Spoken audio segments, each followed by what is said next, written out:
और दोस्तों, मैं हूं आपका दोस्त देसी ब्रह्मचारी और एक और वीडियो के साथ। और इस बार मैं एक वीडियो डिस्कस करना चाहूँगा क्योंकि अब मेरे दोस्त, कई सारे दोस्त शादी कर चुके हैं।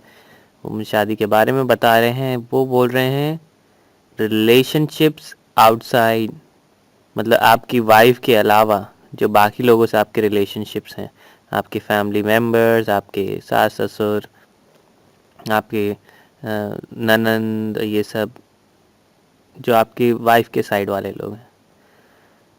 तो ये लोग, जो लोग शादी कर लिए हैं, कई लोग ये चीज़ नहीं समझते हैं कि जब हमारी जैसी ट्रेडिशनल कंट्री इंडिया और इवन कई traditional south east Asian country में भी जब आप शादी करते हैं एक लड़की से, तो आप सिर्फ एक लड़की से शादी नहीं कर रहे हैं, आप उसकी पूरी फैमिली से शादी कर रहे हैं और पूरी फैमिली की रिस्पॉन्सिबिलिटी आप उठा रहे हैं। अब इसके मैं कुछ उदाहरण देना चाहूँगा। जैसे पहला उदाहरण है, जब मेरे पिताश्री ने जब शादी की थी तो उन्होंने मेरे मामा जी को कम से कम 2 साल तक अपने साथ रखा और मेरे मामा जी 2 साल रेंट फ्री रहे और उन्होंने काफ़ी रेंट बचाया। अब आप ये सोचिए कि अगर वो उनके रिलेटिव नहीं होते तो कोई किसी इंसान को 2 साल तक रेंट फ्री रखने देगा क्या? आप अपने बेस्ट फ्रेंड को भी 2 साल तक रेंट फ्री नहीं रहने देंगे यार। आप 2 साल के बाद बोलेंगे यार भाई तू कुछ कर, थोड़ा कुछ कंट्रीब्यूशन कर, ये वो। लेकिन नहीं, क्योंकि वो आपके वाइफ का ब्रदर है और आपकी ऑब्लिगेशन है, आपकी रिस्पॉन्सिबिलिटी है, आपको कुछ रिलेशनशिप, आपको ये बंधन निभाना है, तो इसके दिखावा करने के लिए ये सब करना पड़ता है। और आप खुद ही सोचिए, अगर आप एक मैकटाओ इंसान है, आप अपने अकेले रास्ते जा रहे हैं, तो आपको कभी इस टाइप की नॉनसेंस नहीं झेलनी पड़ेगी। आप फ्रीली किसी को भी ना बोल सकते हैं, अपने ही खुद की माँ भाई बहन को भी ना बोल सकते हैं, क्योंकि आप वो ऑब्लिगेशन, रिस्पॉन्सिबिलिटी जो ज़बरदस्ती आपके ऊपर थोपी जा रही है, आप उसका पार्ट नहीं है। आप कितने सारे रिलेटिव्स को देखेंगे, बोलते हैं अरे मेरी सासू माँ पॉलिटिक्स खेलती है, ऐसा करती है, अरे मेरे ताऊ जी ऐसा पॉलिटिक्स खेल रहे हैं मेरे साथ, अरे मेरे वाइफ का ब्रदर आके चिपक गया, पैसे मांग रहा है, बोल रहे जॉब लगवा दो, ये कर दो। आपने ऐसी कितनी हज़ारों चीज़ें सुनी होंगी जो आपकी वाइफ के साइड के फैमिली मेम्बर्स, सिंस आप एक, मैं तो बोलता हूँ शादी करने के बाद इंडियन लड़का एक घोड़े की तरह हो जाता है, गधे की तरह। घोड़ा भी क्या, गधे की तरह सब लोग उसके ऊपर लादते ही जाते हैं, चीज़ें लादते जा रहे हैं। अरे फैमिली की, वाइफ की रिस्पॉन्सिबिलिटी, अरे उसके भाई की पढ़ाई, अरे उस बहन, उसकी सिस्टर की पढ़ाई, उसके ससुराल में अगर किसी को हेल्थ प्रॉब्लम है उसके पैसे ये दे, अगर किसी को कुछ हेल्थ प्रॉब्लम है तो सारी चीज़ें ये देखे। हाँ, दूसरों के लिए बाहर से सामान खरीद के लाए, ये करे, सपोर्ट करे। अरे आपकी लाइफ सिर्फ आपकी नहीं रह जाती, आपके गोल्स और ड्रीम्स, एम्बिशन सब बैक सीट में चले जाते हैं।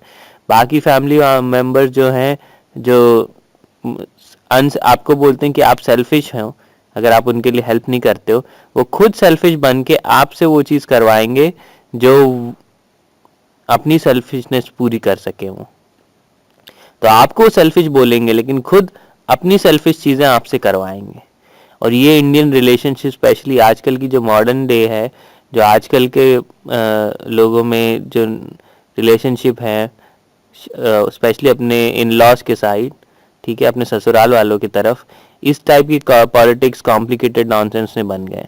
और सबसे बड़ी बात है कि इनमें कई औरतें हैं जिनके पास कोई पूरा फ्री टाइम रहता है और वो खूब टीवी वीवी देखती हैं, और खूब टीवी देख के, ये सब देख देख के उन्होंने खूब उल्टी सीधी बातें अपने दिमाग में भर ली हैं, टैक्टिक्स, और वो सब जान गई हैं कि कैसे हम दूसरों से काम करवाएं, कैसे उनको गिल्टी फील करवाएं, कैसे उनको ट्रिक करें, कैसे उनको मैनिपुलेट करें, कैसे उनको धोखा दें, कैसे उनको कुछ और करने के लिए परसुएट करें, कन्विंस करें।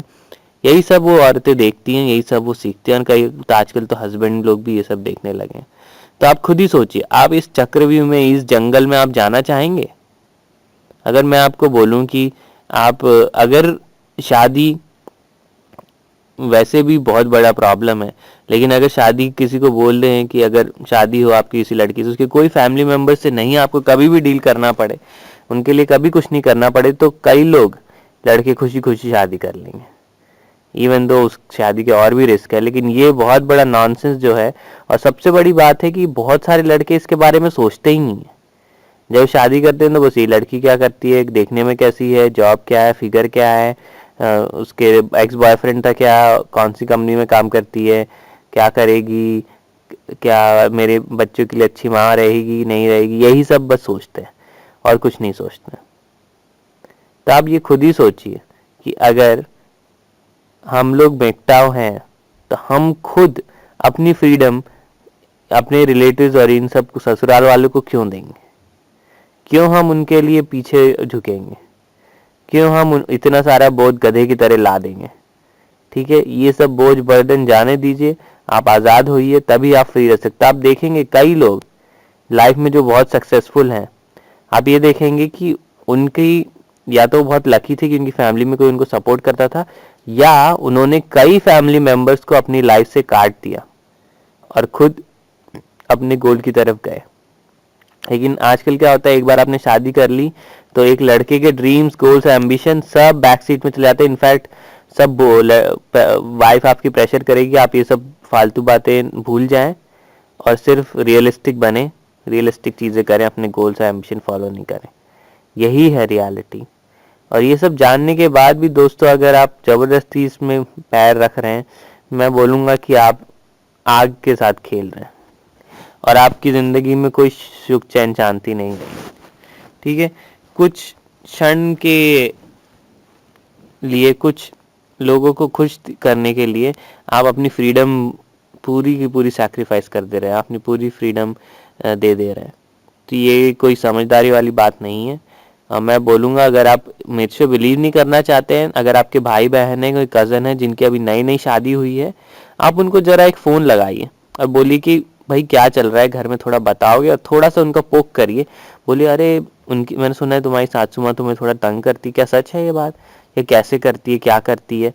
आपकी जो कहानियाँ बताना चालू होंगी वो कहानी ख़त्म होते ही नहीं, होंगी ही नहीं।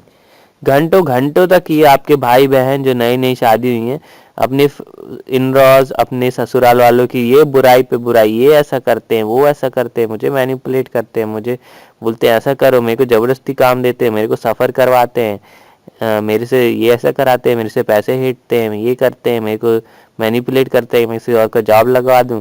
यही सब नॉनसेंस आपको पूरी लगातार सुनने को मिलेगी और कई बार तो फ़ोन कॉल इतनी लंबी जाएगी कि आप बोलेंगे भाई बख्श दो, मैं तो सुन नहीं सकता, ये सब मेरे साथ होने लगता तो पता नहीं क्या होता, मैं तो पागल ही हो जाता। और यही सब मैं बोलूँगा दोस्तों, शादी सिर्फ आप लड़की से नहीं पूरे उसके फैमिली से करते हैं। और इधर तो कई लोगों से अपनी अकेली फैमिली नहीं संभाली जा रही है, दो दो फैमिली क्या संभालेंगे। और मैं तो बोलूँगा कि आप अगर सच में आज़ाद हो के रहना चाहते हैं, अगर आप अपने लाइफ में कुछ बनना चाहते हैं, कुछ बहुत बड़ा करना चाहते हैं, इवन अगर आप कुछ बनना भी नहीं चाहते, आप सिर्फ शांति से अकेले रहना चाहते हैं, तो मेकटाव ही सबसे बेस्ट तरीका है। सोसाइटी आपको शेम करने की कोशिश करेगी, बट ये शेम को हम लोग हैंडल कर सकते हैं। और मैं इसलिए बोलता हूँ कि मेडिटेशन करना बहुत ज़रूरी है। मैं मेडिटेशन को बहुत मानता हूँ और मैं सबको बोलता हूँ कि मेडिटेशन करें, क्योंकि ये आपको शांति देगा। और इस टाइप की अगर आपकी लाइफ में कुछ प्रॉब्लम आती भी हैं तो आपको सहन शक्ति आपकी बढ़ जाएगी और आप ये सब हैंडल कर पाएंगे। बस मैं यही सब बोलना चाहूँगा दोस्तों। अगर आपके कोई फैमिली मेम्बर्स हैं, रिलेटिव्स हैं, या भाई बहन कज़न्स हैं जिन्होंने अभी नई नई शादी की हैं, अगर आप अगर आप उनकी कुछ प्रॉब्लम जानते हैं तो प्लीज़ कमेंट बॉक्स में लिखिए, मैं भी जानना चाहूँगा। क्योंकि अजीब गरीब तरीके से लोग एक दूसरे को मैनिपुलेट करते हैं। मेरी बहन हमेशा उसकी सास के बारे में बताती रहती कि उसकी सास हमारे सामने कितनी अच्छी बनती है और पीठ पीछे कैसे तेज़ बन जाती है। और ये सब कहानियाँ मैं सुनना चाहूँगा, कमेंट बॉक्स में आप शेयर करें। और सबसे बड़ी बात है कि कई रिलेटिव्स सामने सामने बहुत, स्पेशली ससुराल वाले बहुत अच्छा बनते हैं, लेकिन जैसे ही उनको अपना मतलब निकालना होता है तो आपको हर तरह से मैनिपुलेट करने को तैयार हो जाते हैं। तो समझदार बनिए, सावधान होइए, मैकटाव बनिए, अपने रास्ते चलिए, दूसरों के से गिल्टी इमोशनल ब्लैकमेल मत होइए। और मैं यही सब कहूँगा। तब तक के लिए शुक्रिया दोस्तों, अलविदा, शुभ प्रभात, शुभ अपराह्न, आप जहाँ भी हैं। और अगर कुछ नए टॉपिक आइडियाज़ हैं तो प्लीज़ कमेंट बॉक्स में लिखें, अपने एक्सपीरियंसेस शेयर करें, अगर आपके खुद के कुछ एक्सपीरियंस हैं वो भी शेयर करें। और धन्यवाद, अलविदा।